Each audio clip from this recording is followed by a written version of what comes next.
Labouring in a job that's slowly killing them. POLA DEGAMA and his wife have been raking salt in Gujarat's desert since they were children. The region produces 70% of India's salt, but for thousands of workers like the DEGAMAs, the industry is a curse. Constantly exposed to heat and high levels of saline, almost everyone here suffers from blindness and breathing problems. The children are often covered in lesions. In POLA's family, 3 generations have eked out a living in these harsh conditions because they never knew how to do anything else. Because we work in the salt pans, our feet become septic and they absorb the salt.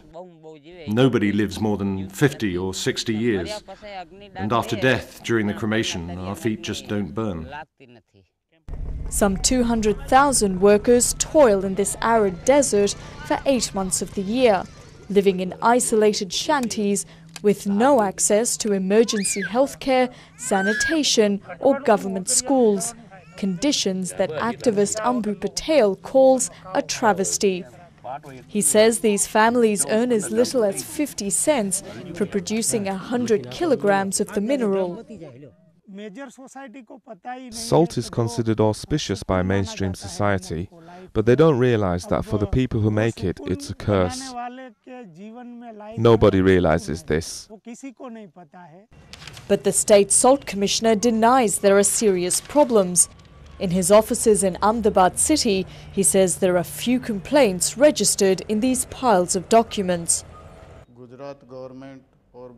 Gujarat and the Indian government are doing a lot to benefit them. They have set up a medical van and they receive eyeglasses and gloves. But there are no signs of these basic possessions here. Instead, children join their parents and grandparents on the salt pans, continuing a grim cycle of suffering and poverty.